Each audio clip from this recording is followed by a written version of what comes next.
한국 비정상 대표를 모시고 있습니다. 네, 미모의 싱글 여성분. 그리고 한국 비정상 대표를 모시고 있습니다. 네, 미모의 싱글 여성분. 그리고 요즘에 점점 더 예뻐지고 있는 분입니다. 왠지 알베르토랑 안드레아스가 너무 좋아할 것 같아요. 그래요. 정말. 네, 제 후배입니다. 섹시미와 청순미 그리고 뛰어난 개그감까지 갖춘 팔방미녀 장도연 씨. 장도연.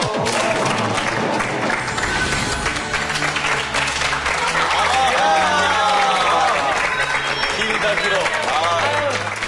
나 린인 줄 린. 안드레아스가 인사를 하면 놓쳤네. 인사를. 헬로. 앉으. 얼굴이 좀 변했는데? 얼굴이요? 이것저것 관리하죠. 여자 연예인으로서 해야 될 거 아닌가요? 되게 개그맨 같이 안 생겼는데. 개그맨은 어떻게 생겨야 되죠? 눈이 여기부터 되나요? 요즘 개그 우먼들 굉장히 미인이세요. 그래요. 깜짝 놀랐어요. 자, 개인 소개를 좀 직접 부탁드립니다. 네, 안녕하세요, 여러분. 저는 개그우먼 장도연이라고 하고요. 되게 신기하네요. 그러니까 이렇게 많은 외국인 분들을 이제 한 자리에서 보는 게 이태원 말고는 처음이라 네, 오늘 좀 재밌을 것 같아요. 이런 얘기를 하다니. 외국인하면 이태원이. 네, 아직 많이 못 가봐서. 이래요. 둘이 만난 적 있어요? 장도연하고? 예, 우리 서로 그냥 안 하고 서로 안 한다고요? 그런 경험이 있었어요. 코미디 빅리그에 나와서 서로 아는 경험이 있다고. 네, 여기 그 코너에서 근데 저희가 이제 부탁을 드렸는데 또 흔쾌히 나와주셨어요. 저희가 대본을 일전에 드렸어요. 근데 리허설을 했는데 너무 잘 이제 못하셔가지고. 근데 저희는 부탁하는 입장이니까 제가 이제 뭐 죄송하지만 이 뭐 대본 드리면서 이 부분은 좀 이렇게 연기해 주셨으면 좋겠어요 이러는데 약간 30년 차 배우처럼 주연 선생님인 줄 알았어요. 예. 그거, 예. 이러시더라고요. 그래서. 걱정하지 마요.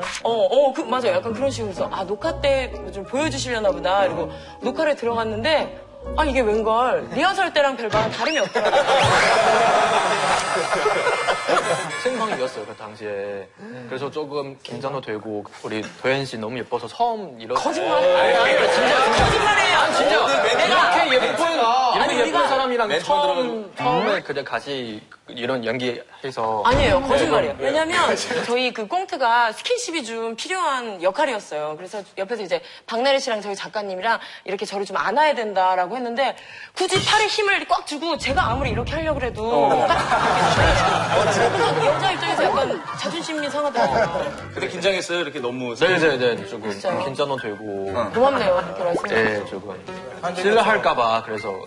실례할까봐. 싫어할까봐. 아니, 실례할까봐.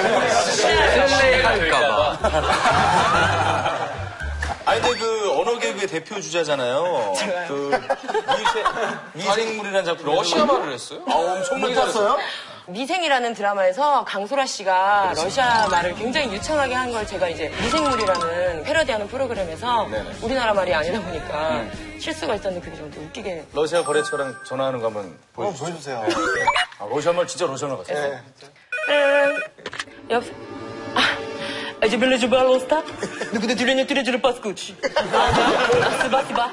이렇게 놈식이 X게. 알았어?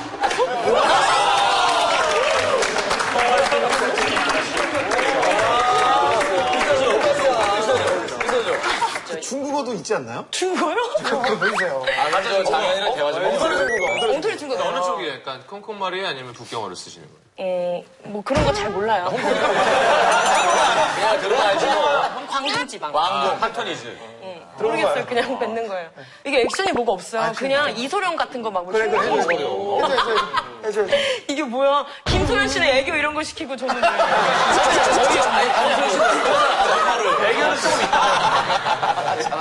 뭐 이걸로.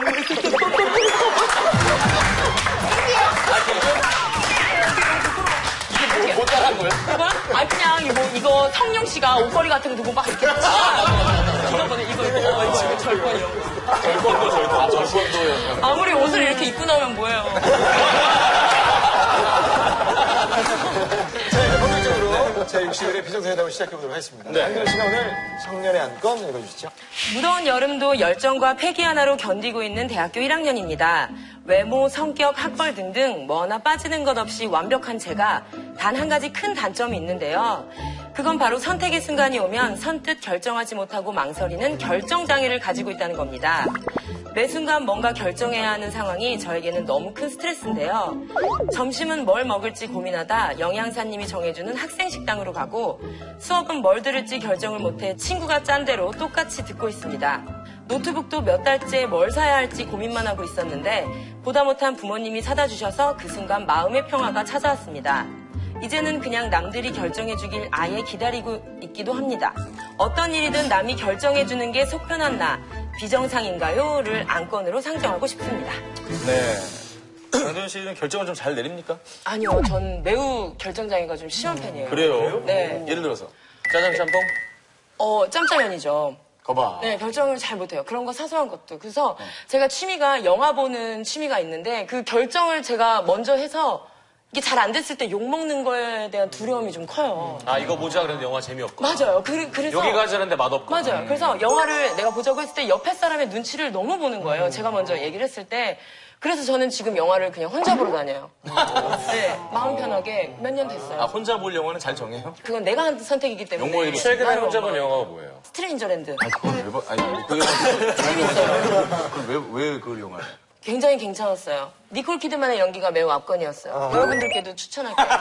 하지만 재미없어도 저를 원망하면 안 돼요. 저 멘트를 또 붙이는 남과 함께 할 때 결정장애구나. 맞아요. 요즘에 인터넷 보면 결정장애 혹은 선택장애 혹은 햄릿 증후군이라는 말을 보게 되는데요. 선택의 갈림길에서 어느 한쪽을 고르지 못해서 괴로워하는 심리를 뜻하는 신조어라고 합니다.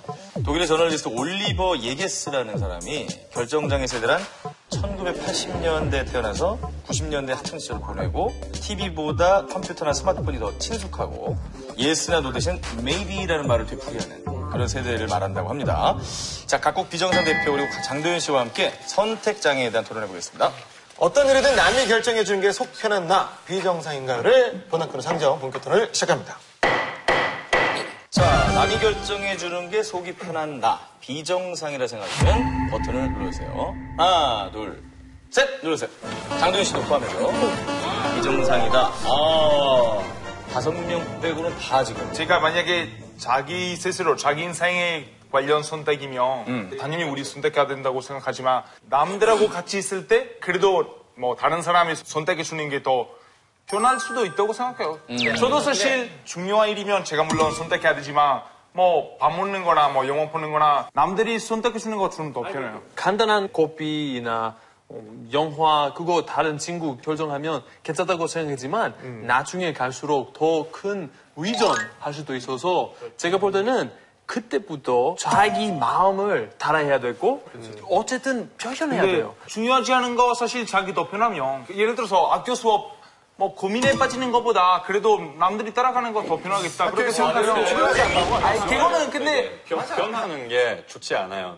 왜냐하면 조금씩 이런 결정을 안 하는 습관이 되면 큰 결정도 못 하게 돼요. 근데 좋은 결정을 하면 성공하면 되게 기분이 좋잖아요. 사실은 먼저 자기가 스스로 결정하면 많은 스트레스 받을 수 있잖아요.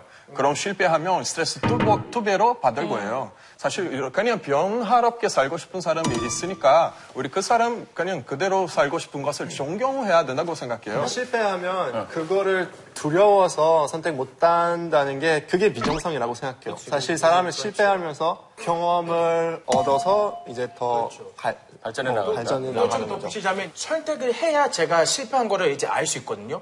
근데 선택하면은 제가 이제 실패하는 거를 아예도 모르고 이제 배운 거 하나도 없다고 생각하니까. 근데 그런 거 있어요. 폴란드였으면은 제가 비정상 아마 버튼 눌렀을 텐데 한국 사회랑 문화가 어릴 때부터 이렇게 해야 된다는 정답 사회 같은 거 있잖아요. 그것 때문에 성인 되면서 뭐를 선택해야 되는지도 모르고 남이 하는 거는 따라하고 왠지 그런 문제 있는 거예요. 사실은 이런 거 한국 문화랑 그 관계가 없다고 생각해요. 왜냐면 일단 이 사람이 자신감 없다고 생각해요. 왜냐면 다른 사람 모든 거 다 말해줘야 내가 결정해야 되니까. 그래서 이런 거는 자신감 없고 두 번째는 이 사람이 책임을 짓는 게 좀 겁이 있다고 생각해요. 왜냐면 지금 우리 다른 사람 싫어하는 거 선택하면 눈치 봐야 되니까. 예를 들면 밥 먹을 때, 영화 볼 때, 잠시만요. 밥을 먹을 때 만약에 맛이 없거나 뭐 재미없거나 이런 거는 원망 받는 거 싫어요, 이런 거는. 그래서 이 사람이 방금 전에 이거 빼고 다 완벽하다는 말 있잖아요. 근데 제 생각은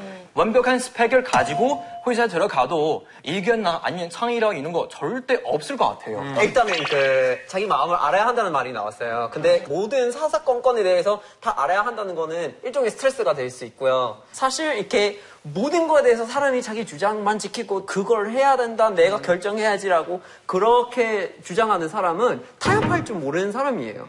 협상이 불가능한 사람이에요. 그래서 오히려 나는 이거에 대해서 사실 별로 생각이 없는데 딴 사람을 따를 수 있는 그런 융통성이 중요한 거잖아요. 자, 다니엘. 제가 방금 지금 다이업성 얘기했는데 그건 맞지. 다이업성은 맞는데 내가 봤을 때 그건 너무 극단적인 예시인 것 같아요, 지금. 왜냐면 지금 우리 사회는, 우리 세대는 어느 정도 여러 가지 가능성들 많아지고 선택 자유가 많아졌기 때문에 되게 좋은 건데 사람들이 너무 많은 정보를 받을 수 있고 하니까 그만큼 실수에 대한 두려움 많고 완벽주의자 되는 것도 있잖아요. 근데 여기서 그 사람이 약간 다협성이랑 그거는 별로 연관이 없다고 봐요. 지금 우리 현대사회 때문에 결론 선택 차이 갖고 있는 사람들이 많아졌잖아요. 왜냐면 옛날에 예를 들어서 TV 살 때 그냥 비교할 수 있는 모델이 2개였는데 지금 인터넷 통해서 100개, 1000개 그렇게 너무 많죠. 비교할 수가 있잖아요. 모든 것 다 그래요. 그러니까 어쩔 수가 없이 우리 현대사회 때문에 선택 차이가 생겼는데 그것 때문에 스트레스 받는 사람도 있고 스트레스 안 받는 사람도 있는데 그러면 스트레스 받는 사람들이 굳이 스트레스를 받아야 되나? 오히려 스트레스 받을 바에는 그냥 쌤이한테 물어보고 쌤이 추천해 주는 걸로 살 수도 있어. 그러면 그거 비정상이라고 생각하지 않아? 근데 여기서 중요한 선택 내가 하고 나머지는 다른 사람이 하면은 그건 너무 쉬운 다협인 것 같아요. 팬들이 하는 말이 다 이해할 수 있어요. 이해할 수 있는데 결국 후회하는 건 자기예요. 왜냐하면 저보다 아는 사람한테 물어볼 수는 있어요. 이거 좋아, 이거 좋아 이렇게 물어볼 수 있는데 만약에 그 사람이 얘기를 듣고 실수했어요. 그러면 자기가 더 후회해요. 그럴 거면 자기가 선택해서 실수하면 이제 자기만 이렇게 막 기분 안 좋을 수도 있는데 후회할 일이 생기면 자기가 결정하는 게 낫다. 그러니까 그 말을 했을 때 받아들이는 그 정도의 차이가 아예 뭐 다른 사람의 의견을 정말 의존해서 내가 의존적으로 100% 맡기는 게 아니라 내 선택으로 어느 정도는 받아들이고 책임에 대한 것도 그 후회 것도 어느 정도 자기가 생각을 해서 결정을 해서 선택을 하는 게 맞는 것 같아요. 대학생 문화잡지 20대 연구소에서 대학생 대상으로 선택 장애에 대한 설문조사를 했는데 10명 중에 4명이 이 단어를 일상 속에서 쓰고 있대요. 실제로. 거의 반가량이. 왜 이렇게 결정에 어려움을 겪느냐 이유를 물어봤더니 첫째는 원하는 게 너무 많아서. 그치. 너무 많아서. 둘째는 선택하고 후회하는 게 싫어서. 장도연 씨처럼. 마지막으로는 이게 굉장히 좀 비극적인데요. 원하는 게 뭔지를 정확히 몰라서. 그게 대부분일 거예요. 세 번째가 많지 않을까? 그죠. 맞아, 자기가 원하는 게 뭔지 모르겠어요. 근데 한국에서 수직적 사회잖아요. 근데 서양에서 그렇지 않은 것 같아요. 만약에 동양 같은 경우는 선배 같이 밥 먹어 선배 보통 선택하지 않아요? 예전에 저희는 그런 거 있잖아요. 광고 중에도 모두가 오라고 할 때 뭐 난 아니라고 하는 사람들. 그 광고 자체가 굉장히 센세이션했던 것도 그러니까 의뢰 남들 눈치를 봐서 다들 오라고 하면 나도 X인데도 오라고 얘기하는 성향이 좀 있었거든요. 우리는 뭐 못하면 정 맞는다. 그쵸, 맞아요. 배우고 큰 사람들이니까. 그런 속담이 있었죠. 자, 그런 얘기를 좀 해볼게요. 외국에도 이런 개념이 많이 있는지. 일단은 메이비 세대에 대한 얘기가 나오는 것 같은데. 메이비 세대? 네, 그 메이비라는 용어가 한 이제 담배 회사에서 광고를 냈을 때 Don't be a maybe, maybe's never win 뭐 이런 식의 이렇게 maybe라는 거를 이제 결단력이 없는 거를 부정적으로 표시하는 문구로 광고를 했던 거예요. 그래서 그거를 가지고 이제 특히 이제 청년들이 이제 갈팡질팡하고 있을 때 너는 maybe가 되지 마, 막 이런 식으로 얘기를 하게 된 거예요. 그리고 얼마 전에 2중1 샘플을 다 가지고 결단력 그 부족에 대해서 이렇게 조사를 해봤는데 결과가 되게 흥미로운 게 뭐냐면 뭐죠? 미국이랑 중국이랑 거의 똑같은 수준의 이제 결단력이 있는데 근데 일본은 그것도 훨씬 없는 상태래요. 근데 중국이 결단력이 있을 것 같아요. 세 가지 조사. 근데 세 가지 분석을 보면은 협상을 할 때 있잖아요. 이거 할까라고 이렇게 얘기를 꺼내서 얘기하고 있을 때 일본은 좀 더 늦고 신중하게 이런 거를 이제 제시하는 이런 거 있다고 그렇게 나오더라고요. 일본 금민선 때문에 원래부터 뭔가 남을 계속 생각해서 자기 선택을 포기하는 사람이 되게 많이 있었는데 그런 사람들이 되게 요새 너무 많아져서 어떤 박사가 그런 스쿠시 세대라는 세대를 만들었어요.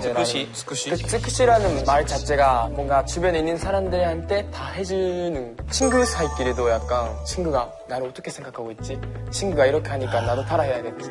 앞서 얘기했던 스미마생 문화도 보면 안 미안한데 스미마생이라고 그러잖아요. 아, 의뢰 약간 이제 약간 그죠? 습관 쪽으로 약간 나와요. 외국인한테 많이 듣는 말이 뭐가 미안하다고. 맞아. 근데 뭐가 미안한데? 그러고 생각했을 때 저도 모르는 거예요. 뭐가 미안하다고 물어보기 위해서 미안해.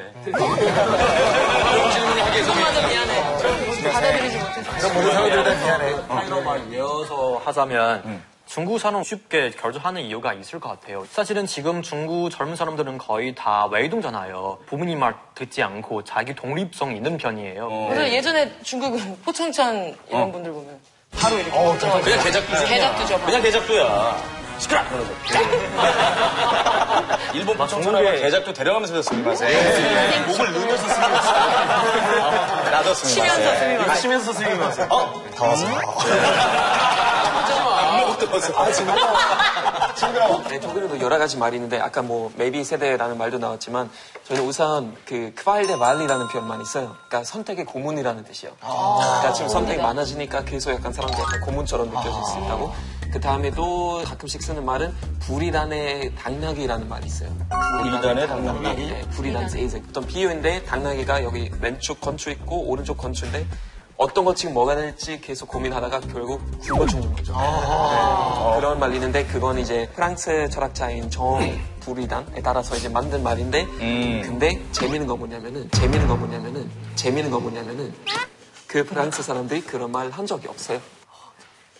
그런 말 한 적이 없어요. 헐. 재미없을 줄 알았어. 아니, 재미있을 거라는 확신에 가득 차지 좀 마. 아니, 여기 있는 모두가 재밌는 게 뭐냐면 진짜 다 긴장. 나는 마음을 닫고 있었어. 이거 좀 다해. 실제 끝이 없어요.